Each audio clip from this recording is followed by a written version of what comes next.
Good evening, everyone, and once again, welcome to Design with You. If you're just joining us, I'd like to say a happy new month to you. I'd like to give a short rundown of what Design with You is about. For those who are new and for those who already know, who are community members, this is just a reminder. Design with You is an edtech initiative that seeks to raise the standard of designers in Africa at large.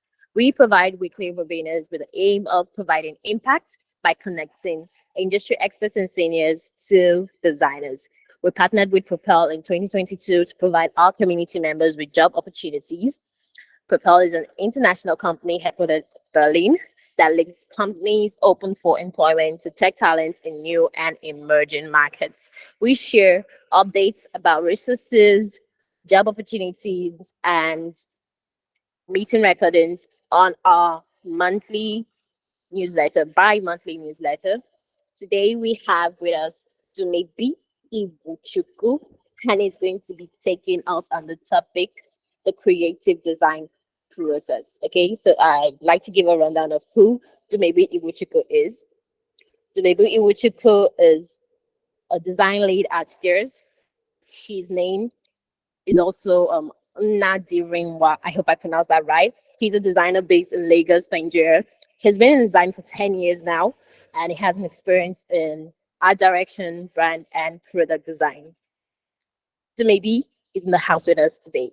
Good evening, Dumebi. Um, Hello everyone. Good evening. Um, All right, the I'm floor is yours, Dumebi. all right. I'm going to share my screen and then start presenting. Um, just a moment. Then I'll share my screen. All right.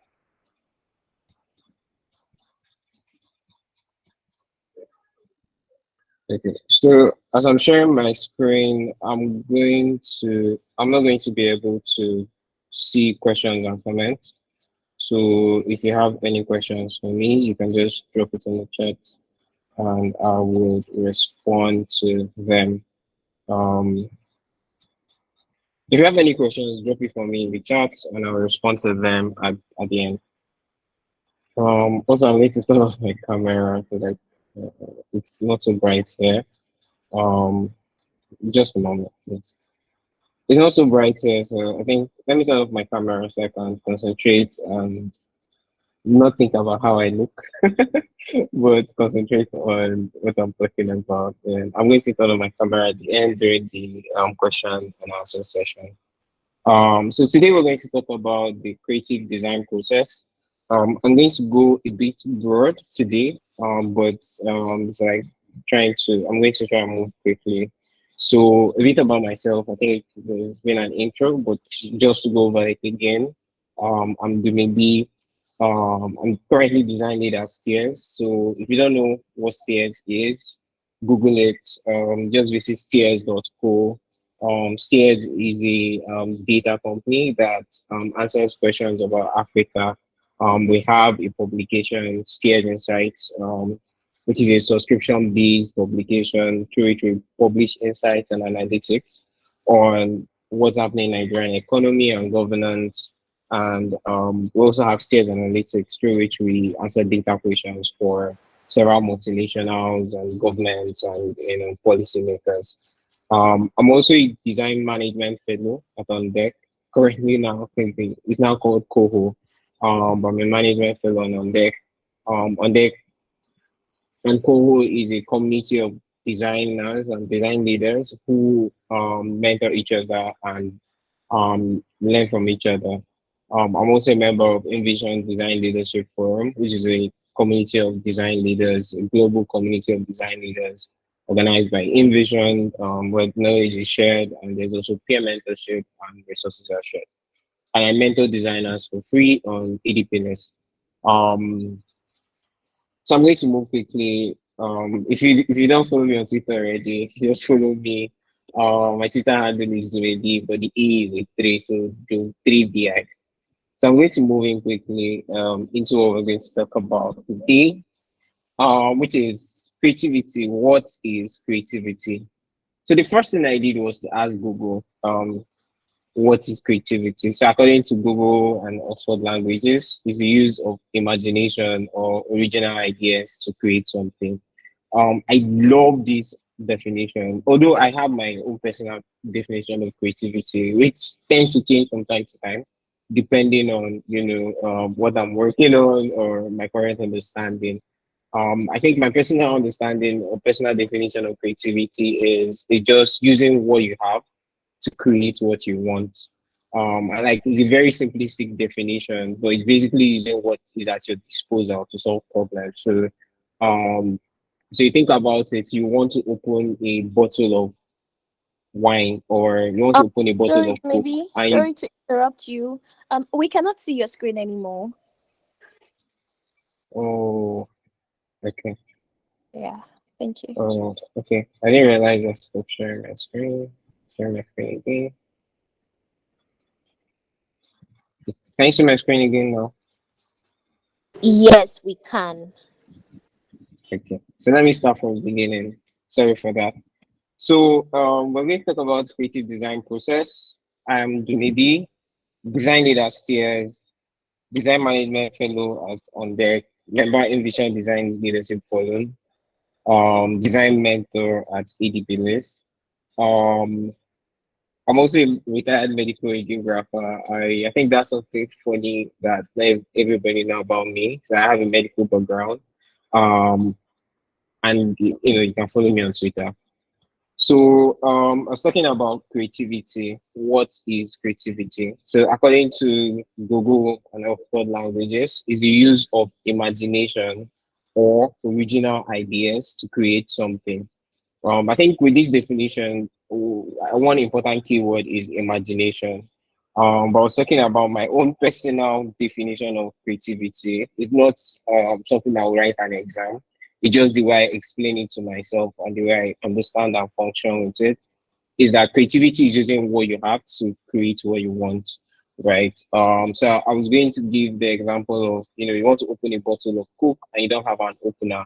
So you figure out what do I have that I can use to solve this problem. So you can use the edge of a table to open it, or you can use your teeth to open it. But the thing is, if you keep using your teeth, you're going to realize that your teeth will get weaker or you're having two problems. So there's also a component of experience that plays into creativity.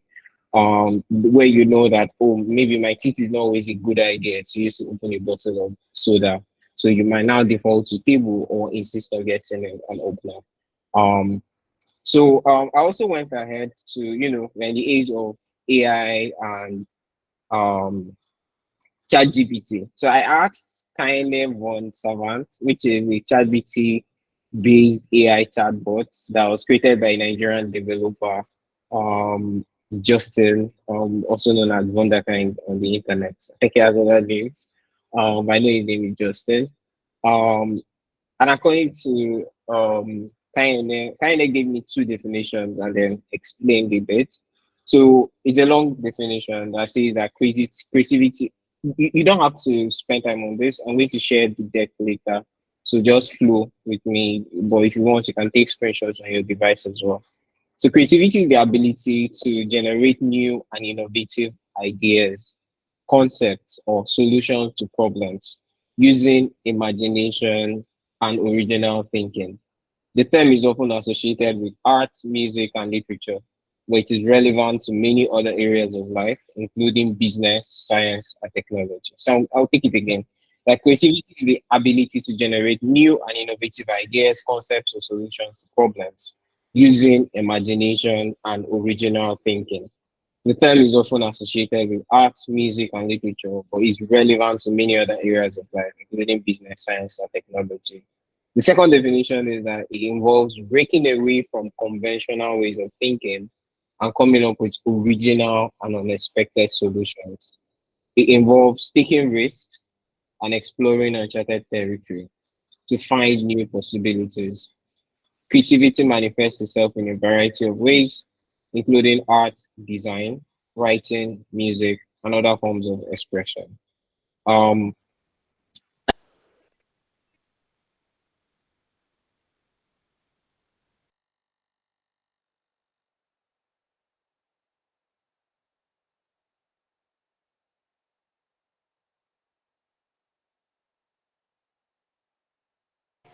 Maybe I think you went mute and stopped sharing your screen.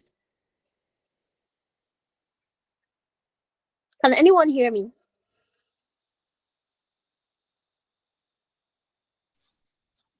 Okay. Can you Maybe. still hear me? Can you hear me now? Yeah, we can hear you now, but you're no longer sharing your screen. Okay. So what was the last thing you heard? I don't know what happened. What was the last thing you heard? So I'll go back there. Sorry, I wasn't paying attention. So who can help me out? What Wow. was the last thing maybe said, please? The other definition. Yeah. Okay. All right. Okay. So I think I'm going to let me try sharing from a different screen so that when there is a disruption, I would notice. So I'm going to share my screen again. I think it's probably my network that was getting disrupted. So can you see my screen? The screen I'm sharing now. Yes, I can see that. Okay. All right. Okay. Um, just one moment to make sure that it's full screen. All right. So I was talking about the second definition. Okay, let me start from the first.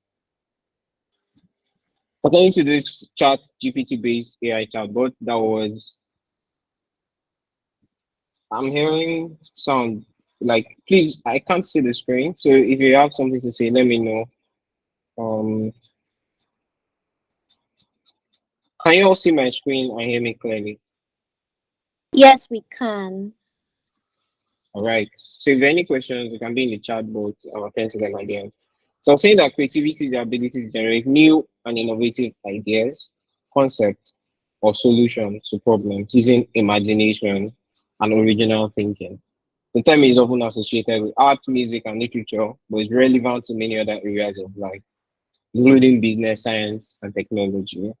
The second definition, according to the chatbot, is that creativity involves breaking away from conventional ways of thinking and coming up with original and unexpected solutions. It involves taking risks and exploring uncharted territory to find new possibilities.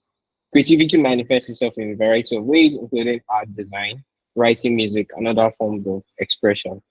And then the AI chatbot, went ahead to give context on creativity, and he said that creativity can be developed and nurtured through a variety of means. And I really love this intro because sometimes we can tend to see creativity as a talent, as an innate talent that only some people have. Like maybe you are born with it or you are not. But the truth is that everybody is creative. So I'm going to go deeper into that later in the session. So creativity can be developed and nurtured through a variety of means such as practicing, experimenting, being questioning and curious, and then seeking inspiration from different sources. In today's fast-paced and constantly changing environment, creativity is one increasingly important and a key driver of innovation and success. Now, I apologize. I know this is a lot of text.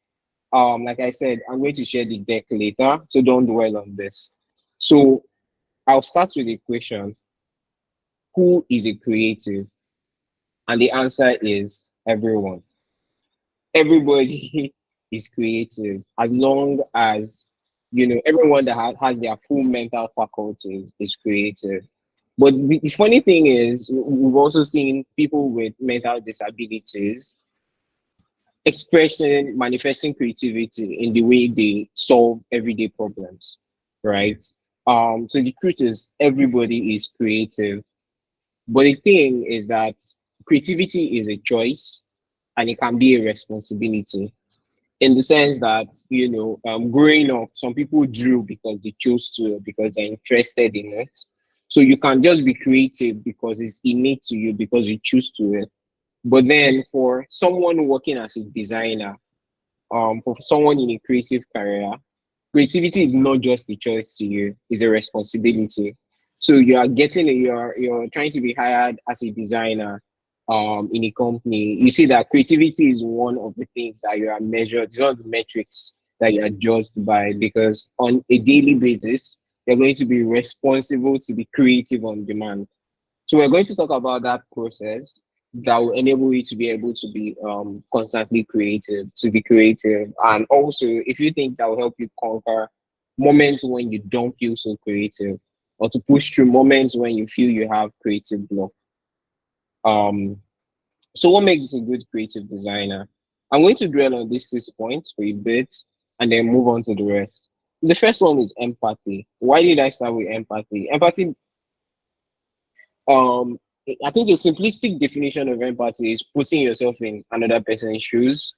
And it simply means putting yourself, imagine yourself in the context of the person on the other end of your creative output, right? So if you're asked to design a logo for a client, empathy is being able to imagine yourself in the shoes of the customers, being able to imagine yourself in the shoes of the end product, right? So if it's a logo for a physical product, so let's say it's a logo for um what example that is. Let's say a snack, a chips, right? So you have to design logo for plantain chips, a plantain chips brand, right? So you need to imagine how it will look and how it will be attractive to the person that wants to buy the plantain chips in the end of the day. Or you are a product designer and you're designing a product. Say for example, you're designing let's say for example you're designing an app that allows doctors to monitor their patients, right? So you are able to empathize with both the doctor and understand from the context of what problems does the doctor need to solve, and then empathize from the patient, what problems do these patients have, and how do I build this app that it will serve those to the people you're designing for better. The second thing about creativity is preparation. Um, I'm going to use a story from the Bible to explain this. And it was the story of David and Goliath. Like I think everyone is familiar with that story. Um, but one thing about the story of David and Goliath is that it's not just a miracle, right? Like a lot of people interpret it as a miracle, but it was also an execution of a creative strategy. Because if you think about it, although Goliath was a soldier that had, been in wars from the time he was born. David was a shepherd, right? And when he was challenging Goliath, he mentioned that he had killed a leopard, he had killed a lion, and he had killed a bear. So that means that David was an expert hunter, right? And he was an expert at protecting the sheep which he was taking care of, right? And his weapon of choice as an expert hunter was a slingshot. And if you study ancient slingshots, the kind of slingshot that David used, you would know that when a professional slinger slings their shots, the slingshot actually flies almost at the speed of a bullet. So what actually happened was David and Goliath met, and David shot Goliath with something akin to a bullet. But guess what? David was prepared. So David went with a slingshot, and then he bent down and picked up the kind of stones that would deliver the kind of outcome he wanted. Why did I tell this story? Um, so sometimes maybe you want to do a design, maybe you open Photoshop or Figma and there's a blank canvas and you are confused, you don't know how to start. The solution is in the problem in the sense of you don't know how to start, get prepared. Because not knowing how to start and facing an empty screen is like you go to cook, it's like you go to cook and it's like you go to cook and you don't bring ingredients to cook with. Like you bring an empty pot and put on your cooker and you don't bring ingredients. So there are ingredients to creativity. And one of the tenets or one of the marks of a creative designer is that you're prepared. You bring all the materials you need. This include the assets you need to design with. This include resources. This include all the things that will go into that design. Also includes the kind of research you're going to do to be able to create that creative output. So I'm going to go a bit deeper on this later on. The third point is confidence, right? In case you just joining us, we're talking about what makes a good creative designer right now. There's a recording that is going to be available after, so just focus on the moment. Um, so the third point is confidence. And the truth is that a good creative is confident. But the caveat to this is there's something I tell my designer friends, and that is that as a designer, you're not responsible to have all the answers, right? You're not responsible to have all the answers when you're giving a brief. You are responsible to find all the answers. What that means is that you're not expected to know the solution to every brief the moment it comes to you, but you have the process and you have the skills required to solving that brief through the process, right? So you can get a brief to design a logo for NASA or for SpaceX, and they want to rebrand, and you've never done a project of that magnitude before. But you need to be confident because your responsibility is not to know how the logo would look in that instance, or to know how the product you're meant to design will look in that instance, or to know how whatever you want to do look in that instance. Your responsibility is to go through the process and figure it out. It's just like you go to a doctor. When you go to a doctor, and you feel ill, the doctor is not going to tell you immediately this is what your problem is. The doctor is going to diagnose the problem. The doctor is going to tell you to do tests, maybe tell you to go and do a scan, and based on the tests and based on the scan and based on the results, is going to tell you, okay, this is the likelihood of what the problem is. These are the drugs you should take, right? So that same way, your responsibility is to first diagnose the problem of the client and figure out the best way to solve it. So this should help your confidence in the sense that when you're in that room and you're being briefed, the fact that you don't know the answer is not a problem, right? Your job is to figure out the answer. And the fourth point is excellence, right? So excellence is something that is non-negotiable for a creative designer. And excellence does not mean perfection. Excellence is basically the process of improvement. So that, like, you keep improving and improving, and you have a standard, right? So you set a high standard for the quality of your work, and then you have a process of improving it. One thing that feeds into excellence is feedback, right? I do know that a lot of designers are not very comfortable with feedback, especially when it comes to lot. Like, I think everyone here that designs or has probably designed and gotten a feedback like make it pop or make the logo bigger. And sometimes some feedback can be annoying. But the important thing is to know that feedback is part of the design process, right? And one important thing that happens with feedback is feedback helps you to keep improving on the output so it becomes way better, right? Another point I'm mentioning here is integrity. And why integrity is important, I'm still going to talk about the creative process. And you see that the creative process involves a lot of research and involves a lot of, looking at the works of other people, right? It involves a bit of stealing, if I may call it that. And that means that you're going to borrow ideas from a couple of places. But then, excuse me, you need to have sense in the sense that it is unethical for you to go and take another person's design and present it as yours, right? So it's not creative to go and take a design that was done by someone in Russia and maybe change the color and put a Yoruba word as the name of the brand and say this is your idea. That is stealing. That is plagiarism. I was still going to talk about it. So it's important as a designer to have integrity. As part of some of the definitions we mentioned earlier, he talked about innovative ideas. This definition talked about original ideas. Original ideas means that even though you're going to see a couple of ideas that are going to inspire you, you should create something original so that you own it. It belongs to you. The last thing is curiosity. Creativity feeds on a curious mind, right? So as a creative, you need to be very, very curious. Um, as a creative, you need to be very curious. You need to be always researching. You need to be always feeding, you know, the work that other people have done. You need to be always looking at creative things other people have done. You need to be always collating ideas, right? To like have a mood board. So I'm going to like go deeper into that in a bit. So now I'm going to talk about the creative design process. The first thing is that everything is a remix, right? So you understand that everything is a remix.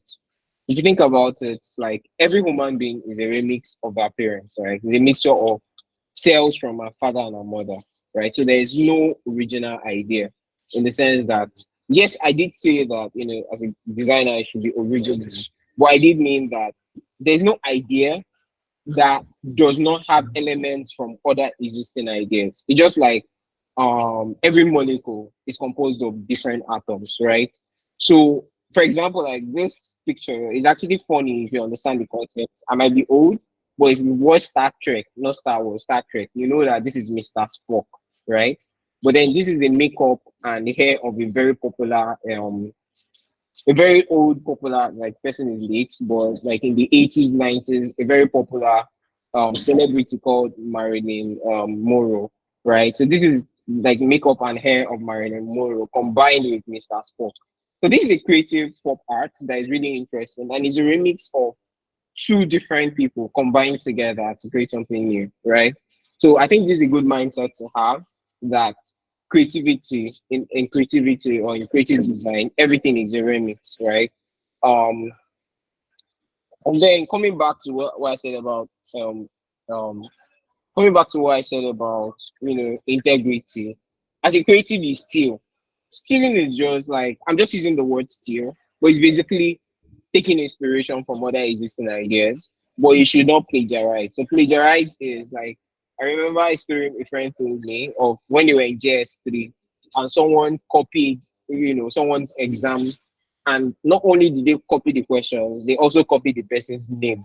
So imagine when the person copies so much that he copies someone's name on your exam sheet and submitted, right? So plagiarizing is wrong, right? So as a designer, don't steal other people's designs, don't steal other people's portfolios, create something original, but take inspiration from others. So this is a funny comic that sort of shows, what I was talking about. So you see that this character tells this character, copying without permission is stealing.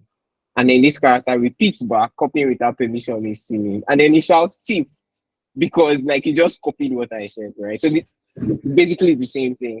So like don't go and take another person's design and change the color or and present as yours. Just do something original. Um so I'm going to get to the next. So the basic elements of creativity is simple, right? One is copy, two is transform, and three is combine, right? So you copy ideas, transform that idea, change it into something, and then combine those ideas. So I'm going to break each of this down and then move quickly. So the first one, copy, you can also call it research, right? So we're presented with a brief or you're presented with, something you need to work on. The first step should be research, right? And this ties back to one of the first things I said about, as a creative designer, being confident as a creative designer. So you should understand that your responsibility is to find the answers, right? Your responsibility is not to have the answers in the moment, but to find the answers. So you presented the brief and you're asked to work on it and you ask, oh, how will it look like? Tell the person, give me some time. Let me make some, research. Let me do some research. Let me think about it. Let me seek inspiration, right? So the first step is seeking inspiration, do some research, go to Google, look at similar concepts. One thing I want to mention in research is go deep. So, for example, if I'm doing a design for, let's say, for example, I'm told to design a logo for a car brand, right? So you do research, and when you're doing research, you need to go deep. Go deep. Look at different car brands, especially successful car brands. Like, okay, how was the Mercedes Benz logo and brand designed? How was Toyota brand designed? How was Tesla logo designed? How was Nissan logo designed? And don't just stop at maybe what Wikipedia tells you.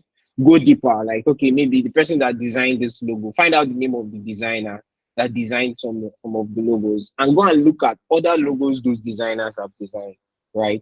Look at inspirations, look at are there any rules guiding the kind of logos in that category?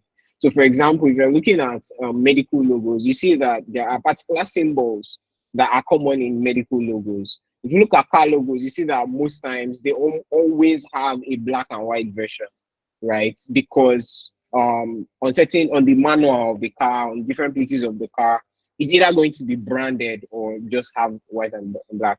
So that tells you that if you're designing a car logo, you're not likely going to use a gradient, but you'll have a black and white version, a flat version that can work on different surfaces, right? And the kind of logo that can work on a car in a distance that it can be recognized that this is a Kia. Or it's like if you followed what's happening recently with the Kia brand, you see a couple of people are complaining because it looks more like KNA than a Kia, right? So people are confused as to what does Kia mean, like what does the logo mean, right? And then seek the source. So I talked a bit about this. So don't just go deep in your inspirations. Find out, okay, who designed this? What were their inspirations? So you can actually go deeper. What inspired maybe Solbars to design this particular logo? What inspired Paul Asher to design this particular logo? What inspired um the company that designed Piggyverse logo? I think that was Ford Canvas. What inspired them to design the logo? What were their inspirations, right? What inspired that design studio to design the Mono logo and a couple of logos they designed, right? So like seek the source, go very deep as you can, and collect your ideas. It's important that you have a mood board for each project, and a mood board is just like it can be a slide, or you can use Figma for it. Just put all the designs, like all the different inspirations together. It can be like a collage, or it can be organized, like make it look good, or just put them together in one spot. That okay, this is how I like how this logo looks in this place. I like how they took the pictures in this place. I like how their social media designs look. Just put them together, right? Take a lot of screenshots of things you like. I think Instagram is also a good place to collect ideas. Follow designers, follow companies with very good designs on Instagram, and like save those stuff. Take a couple of screenshots. Have a Pinterest account where you create boards and collect different things, ideas for different projects. And good thing with Pinterest is that install the you can actually install the what they call it, the extension on your Chrome browser, and with that, you can save ideas from anywhere on the web, and like you can just save it to your Pinterest board and have access to it, later on. And of course, Behance has a function. I think it has a Behance mood board function that you can use to save um projects or images from projects that they really like around different ideas. So like I said, the first part is your research, and the second part is your transform and combine, right? So this is where you try to create something original from the research you've done. So first is incubate, think through the ideas, think through the different ideas that has passed through your mind as you've been researching the project, and then sketch. Like I think that with the advance of laptops and like the way technology is now, not a lot of designers sketch as much as we need to. So sketching is quite important. Like don't just jump into your laptop, just jump into Photoshop or Illustrator or Figma. Try and get a book, create a wireframe, create a sketch the layout, right? In advertising, we call this campaign. So like do a sketch of how you think the idea should look. So you think, oh, I want to see a train running through a living room. Sketch it, sketch the perspective, sketch how you think it should look. Or the logo, do different sketches of symbols, maybe combining different elements, the elements of the name, unique symbols. Um, do sketch, like right. So like sketch is an easy way to use just a pen and paper or pencil and paper. And really sketch out a lot of ideas. And when you sketch things, like I like to use pen and paper to sketch because I can't clean them up. So like because you keep every idea, no idea is a bad idea during this stage, right? Generate as many ideas you can on paper, and anyone you don't like, just open another sheet and sketch another one, right? Create as many sketches as you can, and then from there start refining them. Something I want to talk about here is that your goal when coming up with original ideas is that the design should excite people, right? And it should also inform them. So, like in the sense that you should always try to attach an emotion to the design. Try to make the design make people feel a certain way. right? So imagine a that's why if you notice that if you look at Domino's Pizza, all their ads, they're intentional about the photography.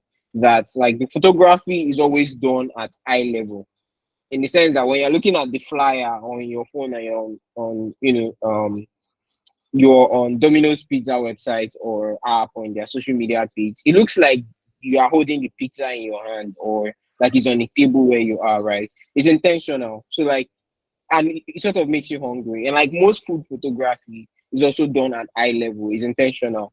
So your goal is excite, right? If it's a shoe brand, take it in a perspective that looks like, because looks like shoes are always taken from like maybe the side or like a three-quarter angle that looks like sees a bit of the front and the side, right? Because most times when you see a shoe on someone's leg, you're seeing it from the side or that angle, right? So try and attach an emotion to it. And at the same time, make sure you're informing people. So one of the people that taught me design calls it magic and logic, right?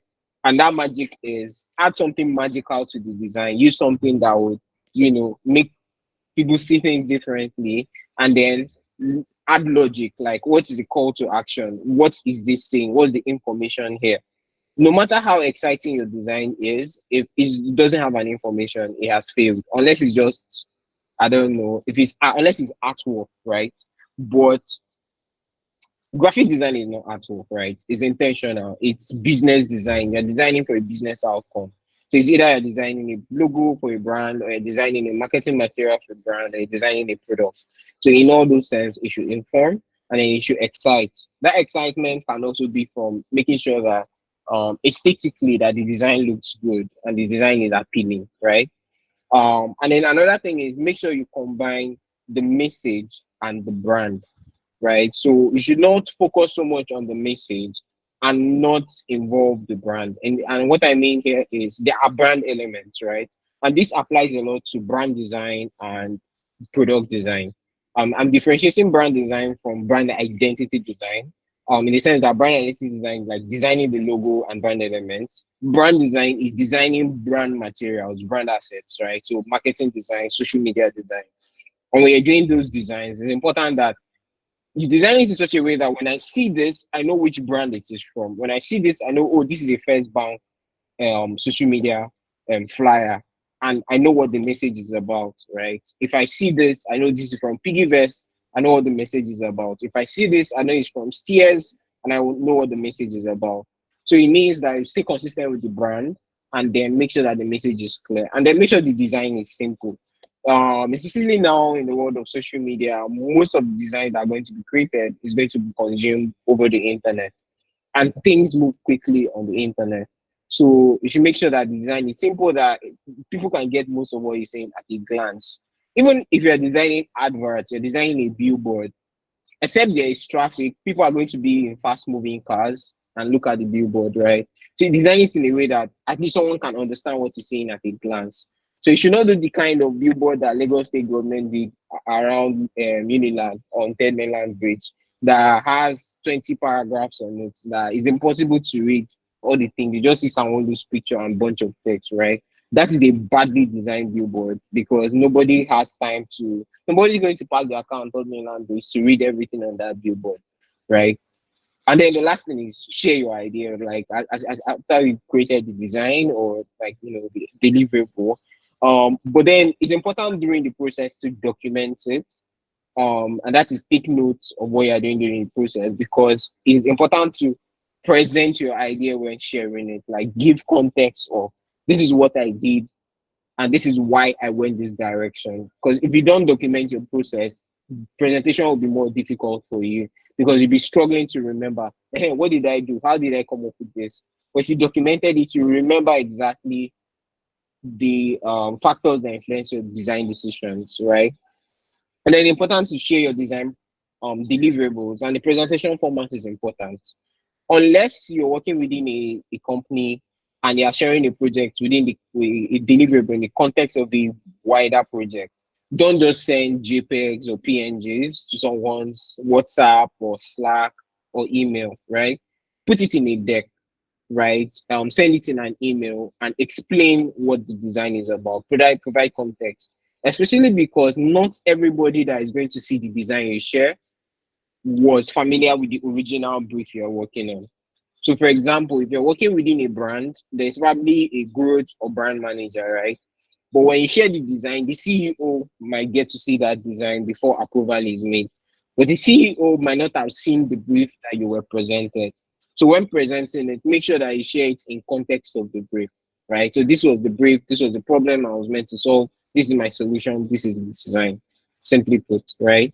And then another point is welcome feedback. So feedback is part of the design process.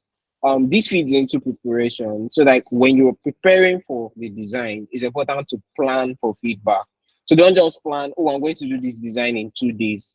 You can give I'm going to do this design in 1 week. In the first 2 days, I'm going to work on the first iteration and share on the third day for feedback. Assume that you're going to get feedback by end of the day of the third day, because the people that are going to review the design have other things they're working on. So if they're going to use 1 day to give you feedback, then you're going to implement the feedback on the other 2 days of the week, right? So that way of planning enables you and reduces the burden on you, because if you just say, I'm going to do this during 2 days, the person that's sending you the brief would expect you to work on it and work on all of the feedback within those 2 days. So it's important to accommodate feedback in your planning and accommodate feedback in your process, right? And then iterate. So no matter how many rounds of feedback within reason, iterate, improve on the design, and share. Something important is you should also self-critique your work. And what I mean here is, sometimes you do a design, and I understand how why like a lot of designers you finish doing a design and a lot of typographic errors, and the reason is because you're using a part of your brain that's focused on the visual creativity of the design, and you're not so focused on the how legible or how grammatically correct the text is. So it's important that after designing, like maybe to give yourself an hour, like take a pause, then come back, look at the design with new eyes and review the information on it. Make sure that the grammar is correct, make sure that there are no typographic errors before sharing. So you should also give yourself feedback on your design. Yeah, I'm at the end. I'm going to end with this quote from Dieter Rams, and he says that indifference towards people and the reality in which they live is actually the one and only cardinal sin in design. And this is talking to, as a designer, you must not be indifferent. You should be empathetic. Um, yeah, question. So I'm going to stop sharing my screen now, just so that I'll be able to see the question and answer them.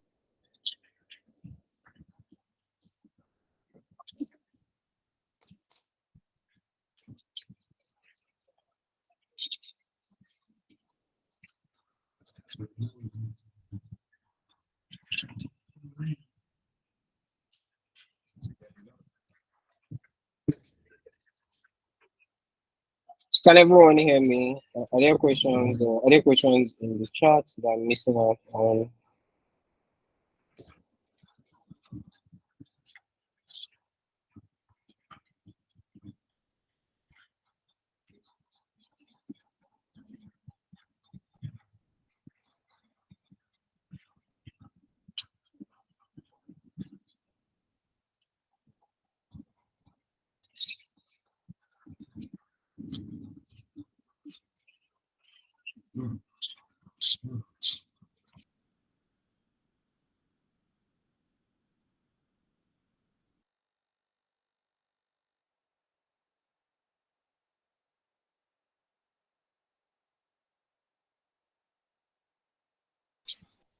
Um, so I think apparently the facilitator dropped off. But then if anyone has questions, you can raise up your hand. So I see mobilizers on this up. So you can unmute your mic and ask question. Yeah.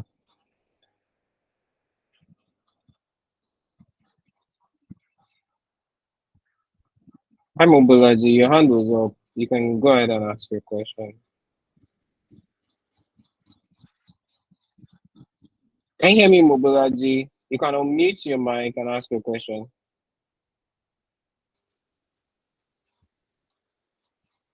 Yeah, okay. Thank you, dropped off. Hi Tiwa. So I don't know where you dropped off. I'm done with the session, the question and answer session. Um, can you hear me? Hello, can anyone hear me? Yes, I can hear you. Okay, okay. Sorry about that. Trying to join with my laptop.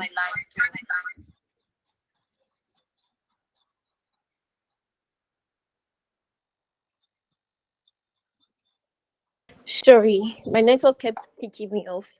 Um, I'm trying to join my laptop so I can unmute and open up the chat for everyone to send in their questions. We had to lock it because bot accounts kept joining the call. If you can hear me. Yeah, I can hear you.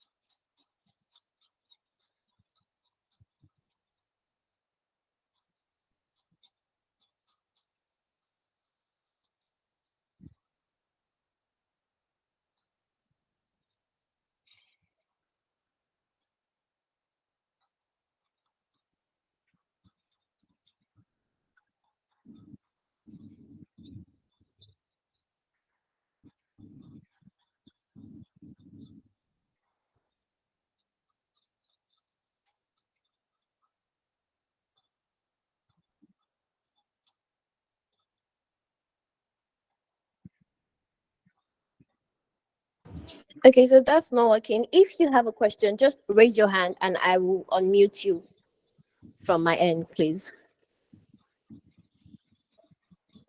Okay, Mubalaji, I will do that now.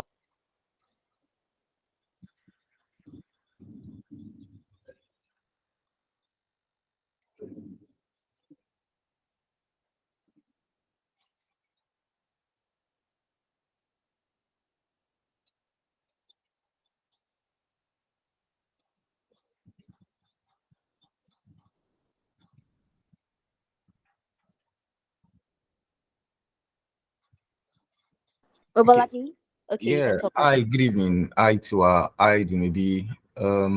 I joined in late, but I was able to pick up a few things. So I'm not actually a creative designer or a UI UX designer, but I do data visualization. And I was going to ask that I found some of the things that do maybe shared quite interesting because sometimes when you analyze like a bunch of data and you want to present it to people, you are going to some people who don't have enough background context. They'll need you to like supply that context. So what I just want to ask to maybe is it possible for one to some of the things he shared about the presentation? I think there was also something around presentation basically the last slide he shared. Is it possible for one to incorporate that to for people who are not actually designers? And how does it really fit into maybe someone who's a data visualization analyst or something, and you work on an infographic or you work on a chart sort of? I know the maybe would have like some experience with that, so if you can share, that would be great. Okay. Thank you. So this is sorry, one more line. So the truth is, let me go to. Can you hear me? I want to be sure you can hear me. Can you hear me? Yeah, I can. Okay. So I'm sharing my screen now. So I want to Okay. go to a page where I talk through some of the process, right? And the truth is, I think for data visualization, the process is the same. Especially when you are doing creative data visualization, in the sense that you want to go beyond, just using regular charts and infographics and do something creative like, telling data stories or like interactive charts or Browse. like these artistic data visualization chart, right? And basically, what I talked about the process, one is, think about it that you need to remix. So you do your research, right? Like, look at what, in the context of data visualization, look at what's the best practice around the world. How does the Economist tell data stories? How does Bloomberg tell data stories? How does Google tell data stories? How does Pudding tell big data stories, right? Look at some of the best data stories in the world. Look at, like, do research. There are like a bunch of interaction design and data design groups, data design blogs, data design websites that I think there's Information is Beautiful that collates a bunch of like really amazing data visualizations, right? So it's the same process, right? Seek inspiration, do your research, look at what other people has done, look at what influenced their process, right? And then collect these ideas, create your mood board, figure out what the process is. I think that's another part that I didn't mention. So when you meet, like you see someone do something that you don't know, how did they do it? You seek knowledge, right? So at that point, figure out, okay, how did they create this? Is it a tool like that they used? Um, so like a bunch of data visualization school tools. There is Excel, which is basic. Then there is, Power BI, there is Tableau, there is Flourish, there is a bunch of those, right? And then like there is the one you do yourself, like you just sketch it and design it yourself, which is like the most difficult one, especially if you're representing um discrete data or like data points that need to be proportional or something.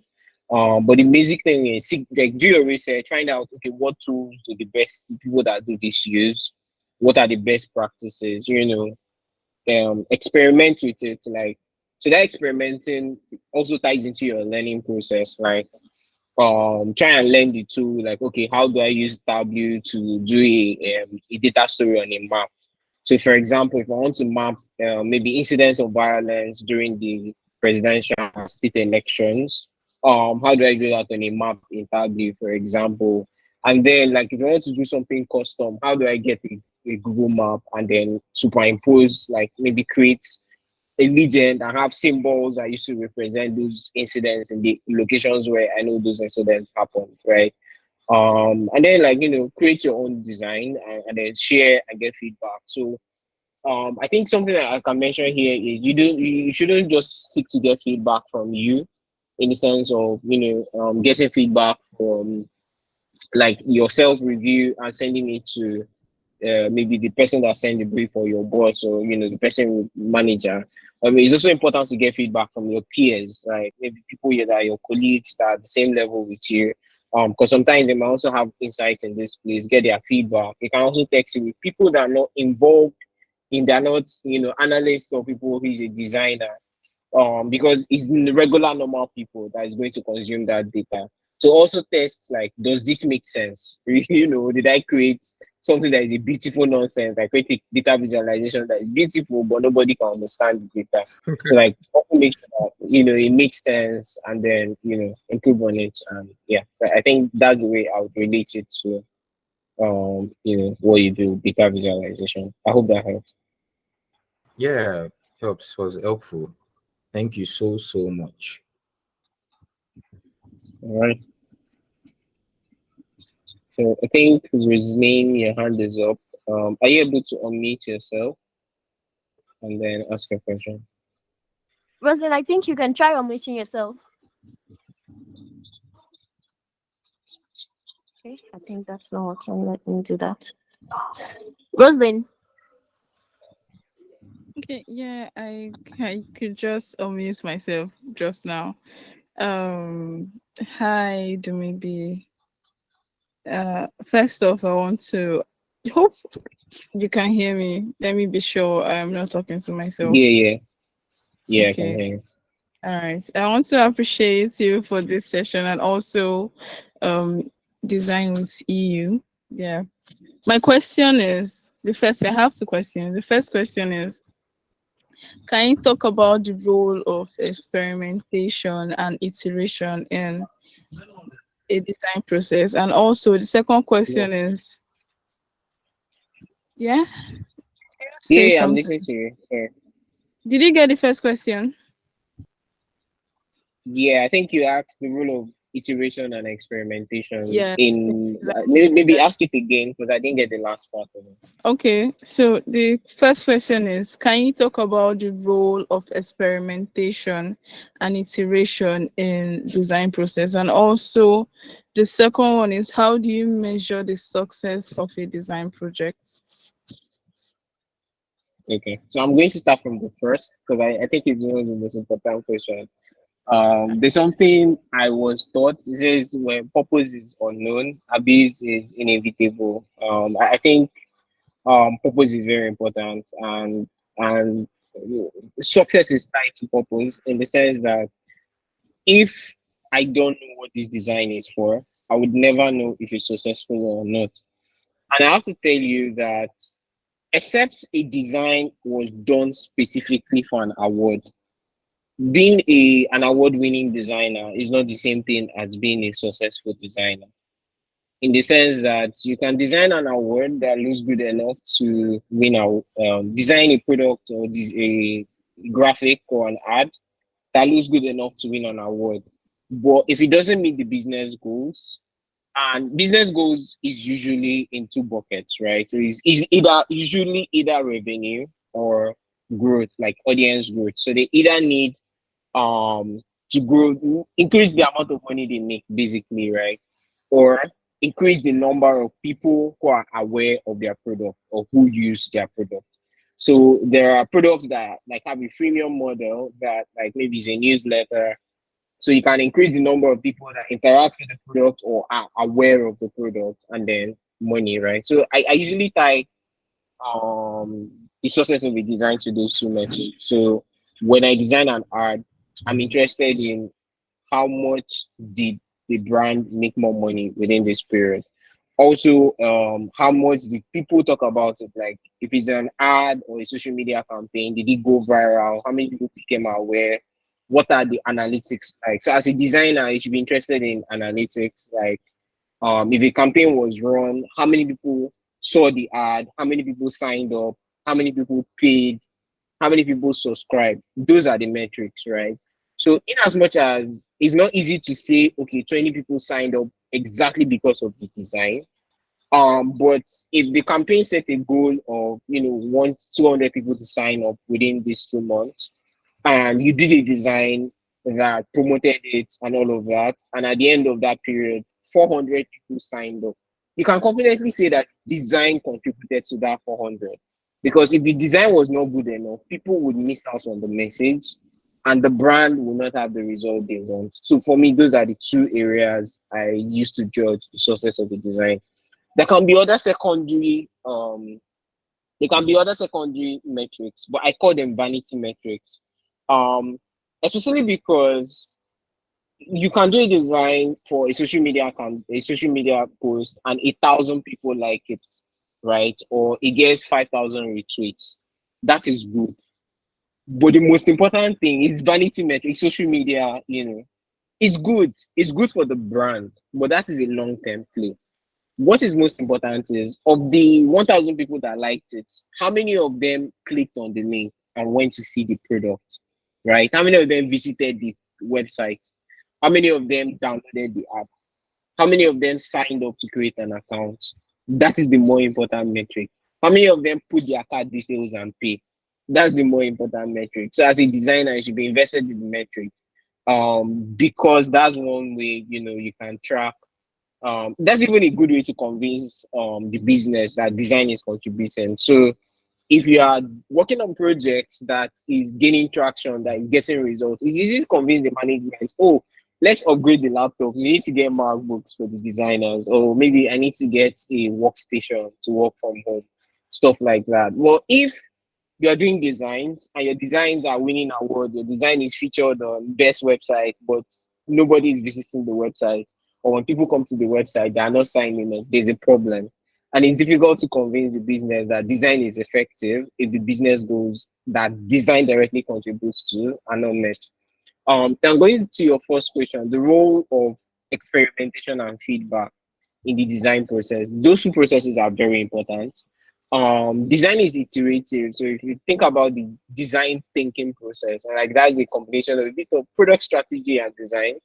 Um, Iteration is a component of design, and iteration is another word for experiment, right?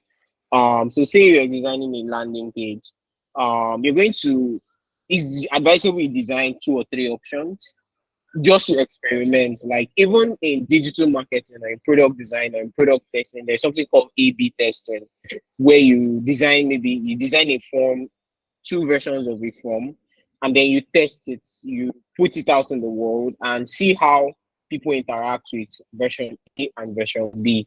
And after running the experiment for maybe 1 week or 2 weeks, you can say that okay, we're getting people are converting more. It's easier for people to interact with the product on version A. Therefore, we are now going to go with version A. So experimentation plays a big role. And even internally, when testing the product or testing the design internally, or maybe you design a logo and you want to present a logo to a client, you might have heard of design gurus or design gods that only send one version of a logo to a client. Don't be that guy because you are not there yet, unless you are there yet. It's usually better to present two options or three options. So even when you design a version that you know that like my creativity, this one is 1000%, that this is the one the clients will go with, it's advisable that you create another option, the second or third option, just so that they see variety and they can make an informed decision.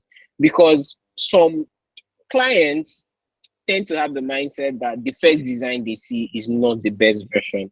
So one of the things that will save you time in terms of going back and forth in like, I don't know, like it might be hard for them to articulate, oh, this is what I don't like. They'll just say, can you do something different?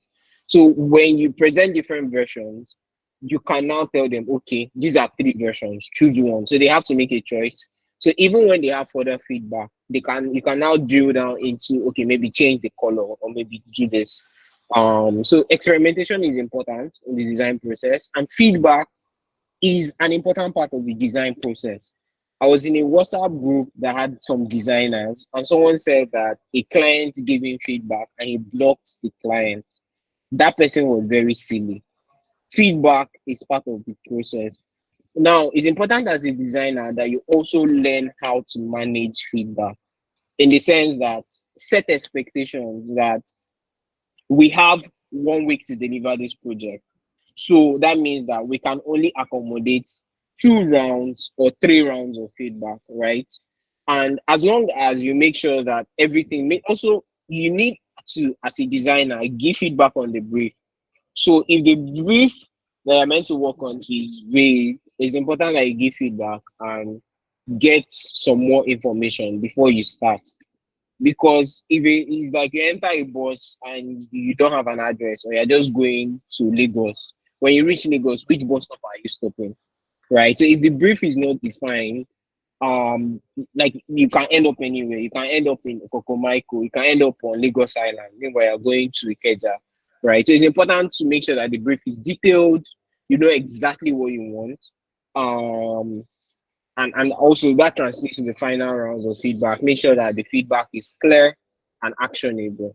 I hope that answers your question. So I think I'll take one more question and I'll have to run. Um,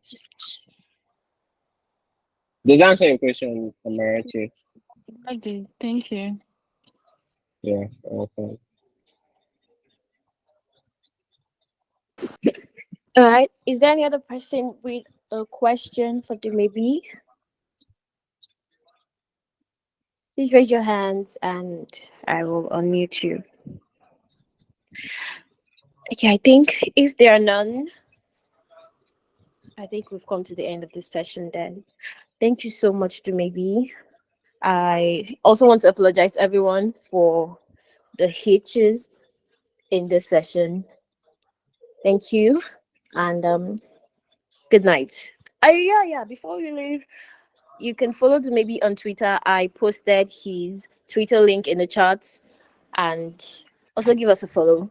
And then subscribe to our newsletters.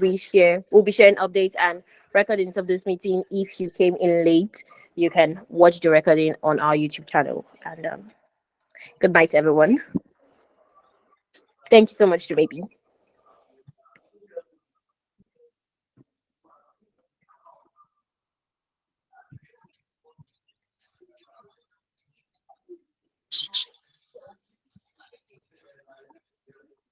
Thanks everyone. Bye. Good night.